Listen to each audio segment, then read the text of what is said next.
feel a bit. There has just been like almost very painful physical, and then just crying. Yeah. Did you notice where the pain was? It's about Yeah. this area. Yeah. So like the heart and this bit here.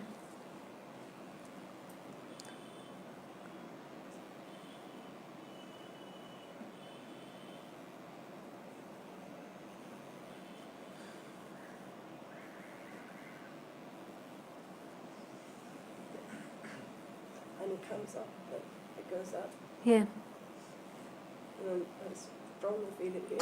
Yeah. Yeah.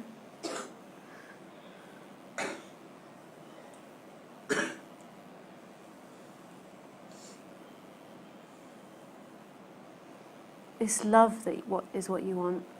It's love. Yeah.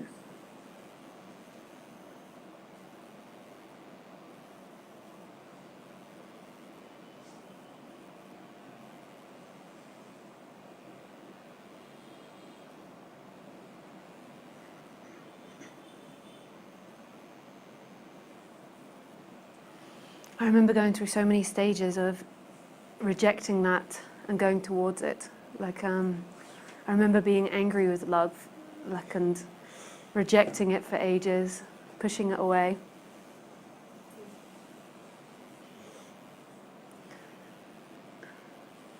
And then going back into that and then pushing it away.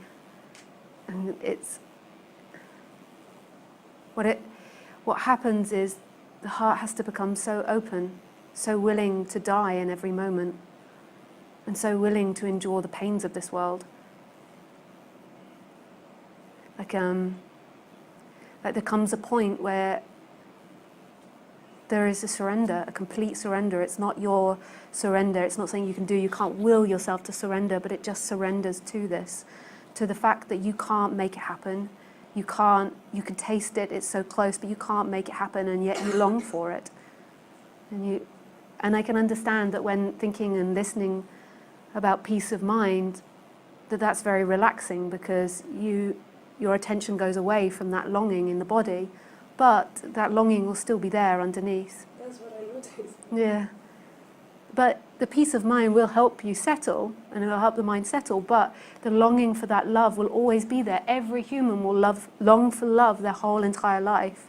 And the thing is they feel so let down by other humans and by the nature of this life throughout life. They don't start off like that. As a child, the heart closes more and more to it.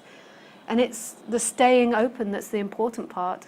Like the innocence, that innocence to the pain. Like, so the pain comes, humans behave a certain way, and there's an ability to stay open, a surrender to that. In the Course of Miracles, they say, like, the waking up is about forgiveness. And I don't see it like that. I don't see it as forgiveness as such, but I understand what they mean, because it's not that you forgive something, and it's not that somebody inside the body is there to forgive, but it's going back to that innocence. To see the human form, what the person does inside the body is it takes its experiences onto itself. They did that to me, and then it shuts down over time. It takes it into the heart, and it shuts down. And what happens is you have an underlying ache in the heart area. This area is normally about lack of control and lack of being able to make it happen, so that you feel powerless and helpless. And so they kind of combine, and it just comes as an underlying anxiety. And that's all you want.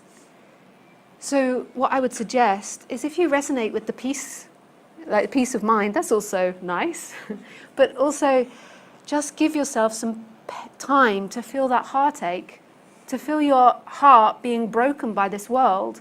Because this is what happens, is as soon as you identify, you keep getting your heart broken. People reject you, they don't give you that love. And so over time, it keeps feeling like you're being let down by mostly humanity and the nature of things, the fact that it always changes, but mostly by humanity. That humans never live up to what you expect them to. They hurt you. And it's not because they purposely do it, it's because everybody's doing their own thing. But don't go to the forgiveness part first. Just give yourself some time, if you have some time, to let your heart ache on the human level. for all those times that you've felt like somebody's taken away love from you. Because really that love is your nature. The illusion is that you've claimed to be something, and then you've taken on your experiences, what people have done to you, and you've closed down. And she's most probably been the perfect reminder.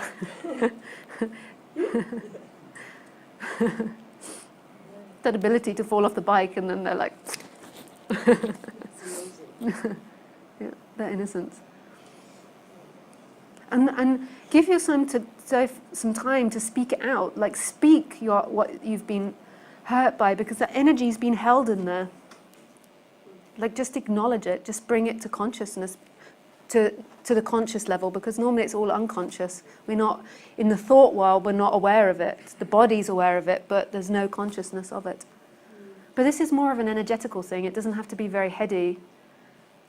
It's like spontaneous writing, but spontaneous speaking. But also the peace of mind is nice. Peace of mind. But the reason that the mind gets so much anxiety and so gets lost in so many stories is because it's based on an illusion that I am somebody that controls this life. And so when that dynamic starts, then the mind begins to focus on controlling things and making life happen and worrying about not being able to fulfill its pleasure quota.